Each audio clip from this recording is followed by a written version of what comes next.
Alright guys, so last video we talked through some of my current setup, going through my belt and how I configured it, as well as my plate carrier and my backpack. So I wanted to kind of transition from that over to what rifles I'm currently using. I'm primarily running two rifles, either an 11.5 or a 14.5. Both rifles have worked very well for me, but they have slightly different roles, and we'll kind of get into that. Starting off with my 11.5. My 11.5 is, like most people's rifles, a Franken build. It started off as a PSA lower with a Geisley trigger. I believe that's the Super Dynamic Combat trigger, if memory serves me correctly, as well as a just factory BCM 11.5 upper. As I have put rounds through it, a lot of the BCM has changed. So let's kind of talk through that real quick. So starting at what I've changed on the upper, since we have a standard that we can go ahead and start with. On the upper, I replaced the bolt with a bootleg bolt carrier group. It's an adjustable bolt carrier group. What's actually pretty nice is if you're running, especially an SBR, they tend to be overgassed a little bit. BCMs are definitely overgassed a little bit. So once you fine tune your springs and your buffer, it is kind of nice to have some just slight refinement on the actual buffer itself. My first concern was when you start introducing moving parts to a system, you're probably going to start introducing failure points. So far that hasn't been the case. I have probably put, oh man, it has to be somewhere in the 12 to 15,000 rounds through this. Aside from oil, it's rocking and rolling without any issues. After that, I shot out the barrel, and I have replaced that barrel with I think it's a Criterion 11.5. I've been very happy with the Criterion so far. Now, full disclosure, in terms of my long distance shooting, it is pretty limited. I'm going to say most times I'm not shooting past maybe 300 to 400 yards. So for my purposes, this barrel has been more than adequate, mainly because I'm shooting a little bit closer and it's not a bigger deal. But we'll get into my 14.5 later and talk about some of that distance shooting. But anyways, continuing on. With the 11.5, I went ahead and put a Aac light on there. I've had a little bit of problems with this light, especially with the tail cap. For whatever reason, this seems to sometimes back out and be finicky. Right now, that white light tied to a Unity hot switch is working fine, but I have had problems and I've kind of tried to troubleshoot that. Lately, after I replaced the hot switch, replaced with the new hot switch, that doesn't seem to be an issue, but that has introduced a new problem. What's funny is I am currently running a full power pack. The battery cap is right here. As you can tell, if I try to unscrew this battery, the Unity hot button is directly in the way. It will probably lead to me replacing this. I'm thinking that I'm probably going to go towards the, the mod light, little low profile switch. But for right now, we're rocking the hot button. It is slightly annoying to have to either take off the PEC or take off the hot button, depending on what tools I have at the range with me in order to replace that battery, but it's not a often enough problem for me to jump into that. So anyways, moving forward, I have a Aac M42000. I have mixed feelings on Aac. Once they were purchased by Remington, they kind of fell off the face of the earth. I still think they make a good can, but customer service has been hit or miss. On one hand, they've treated me pretty darn well. They actually rebuilt this suppressor for me after I had thoroughly coated the inside. So they rebuilt this can for me free of charge, which is great. Their communication is not wonderful. So if you're expecting to have a good back and forth in terms of where they are on the project, you might be a little disappointed.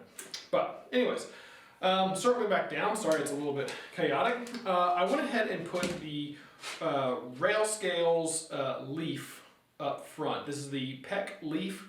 I wanted to maintain some sort of iron sights, and since I was running out of rail space, this is a good solution. I managed to find this one used, so I got a relatively good deal on it. But ultimately, they are very expensive for what they are, especially for a sight that you will rarely use. I still like having some sort of backup irons, call it maybe the FUD in me or whatever, but I like the solution, I don't like the price, but we move on from there.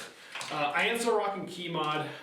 Honestly, I've never had an issue. I know a lot of people have said that the Keymod's dead, but for me personally, it gets the job done. And until I end up replacing this upper because something catastrophic happens, I'll probably still keep this Keymod on there. Moving back, we have the Optic. I'm running an Aimpoint T1 on a ScalarWorks mount. This is a 193 mount. I have gotten spoiled now to that height, especially running night vision. I do have a gas mask that I'll occasionally use, but in all honesty, your placement on the rifle feels much more intuitive with a 193 mount, at least in my personal experience. I've gone that route, and I don't think I'm ever going to go back to anything else.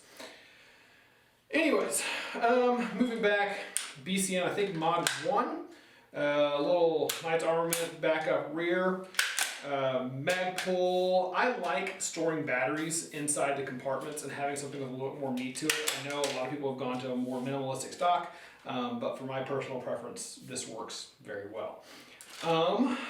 Sling, I'm using the Edgar Sherman sling. If you are looking for a sling option, it's a very good minimalistic design. It's out of the way. All right, so that's the 11.5. I think we've gone just about over everything that you all would be interested in. I have had a couple of interesting failures over the years. In total round count on this rifle, I'm guessing I'm somewhere in the 30 to 40,000 rounds.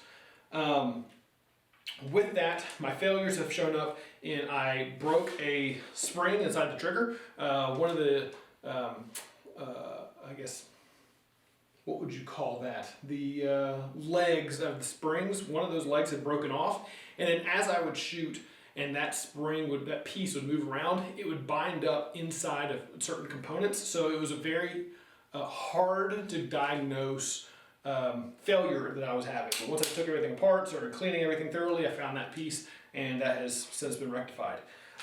This weekend, I broke my firing pin. The firing pin sheared at the very back, right below the little nubbin. I picked up a new firing pin. We were good to go. I had a spare rifle with me, so I just threw in the firing pin, and I was rocking and rolling. Let's see here. Replaced the barrel. I replaced the muzzle device. Yeah, it's just normal wear and tear you have on it. But yeah, that's my current 11.5. Let's move on over to the 14.5. All right, so 14.5. I am once again using a AAC. This is the Mini 4. Pairing this with the 11.5, you'll notice the barrel length. I have these stocks all completely retracted. They're about the same length. They're not significantly different. I wanted to have a smaller, lighter weight suppressor on a longer gun and a longer suppressor on a shorter gun. Don't get me wrong, throwing the short can on the short rifle looks badass, but in terms of practical use, it makes it so if I'm shooting with either one of these, my familiarity with the barrel length and how to use it is pretty universal, which is nice. But this is the Mini 4. It's not going to make it quite as quiet as the M42000, but it does seem to take care of most of the issues that I've ever had with suppressing a rifle. Moving from there, have a Arasaka. I have the new head on this one, covered in dirt. I have the new head on this Arasaka. The output on this is significantly better than the old school Arasaka head. So if you're looking, If you have an air socket and you're looking to make a slight change to it, the new heads might be worth it for you. So for whatever that's worth. Also running a Mall C1. You've seen my laser comparison video. I have pros and cons to the Mall, but it is a very good civilian laser for what it is. Still running a BCM M-lock rail, running the rail scales anchor, I believe. A lot of people run this flipped around. Personally, I like having my hand up here and using it primarily as a hand stop. And I know it's overpriced and silly and spending money on stupid things, but it is very lightweight, and I've really grown to like that. I have no idea what this upper and lower are. The lower is an old Smith & Wesson. I have no idea what the upper is. It is running a BCM bolt carrier group. On top, I am running a Leupold Mark VI on a LaRue 193 mount. The 193 mounts, again, I've gotten used to being able to keep my head, I guess, higher up, more up. But that has a trade-off. If you're shooting from the prone, having your head a little further back tends to get a little bit, puts a little strain on the neck. If you're shooting it standing up, kneeling, pretty much any position other than prone, the 193 is great. But if you're going to be shooting from prone a lot more, you probably want to look into a different mounting height. But for my purposes, I still stick with the 193. Iron sights, I'm running the Magpul Pro sights. Pretty basic there. Once again, running the BCM, have a stock that can retain batteries for all my night vision needs. Once again, not quite as wide body as that one, but this one gets the job done. It's another Magpul. I'll have to take a look at exactly what model it is, but I'm sure you all can figure that out. BCM grip, and yeah, that's about it. Once again, running the Edgar Sling. The Edgar Sherman Sling has kind of been my go-to. It's lightweight for most of the instances that I'm using it. It having a thinner structure doesn't bother me. And maybe in the summer when I'm wearing like maybe like a smaller or more low profile, like a tank top sort of thing at the range where I'm just sweating horribly here in Tennessee.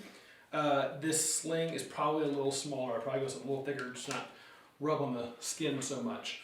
But yeah, so utilizing this rifle, what I find interesting is that the idea being that, well, I have an 11.5 and a 14.5, and either one of these rifles can't do the other's job. I've used this rifle in CQB or close quarter shooting or whatever you want to call that, and it's perfectly adequate.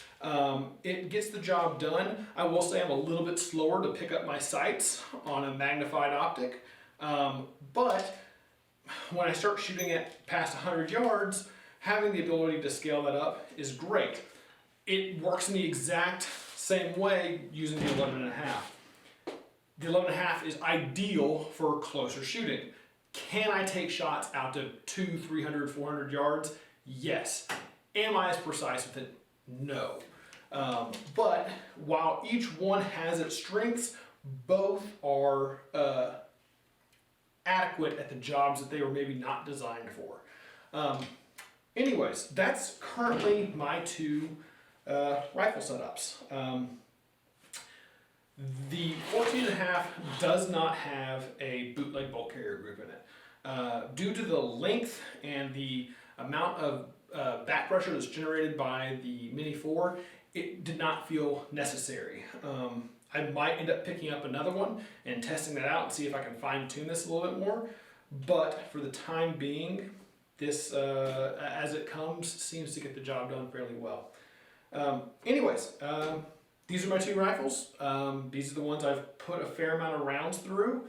I have other rifles that we can talk about in the future, but these are my two go-to rifles. Anyways, guys, if y'all have any questions about these setups, these rifle setups, by all means, comments, send me hate mail or whatever you all want to do. But hopefully that helps a little bit. So hopefully can get you all squared away. Have a good one.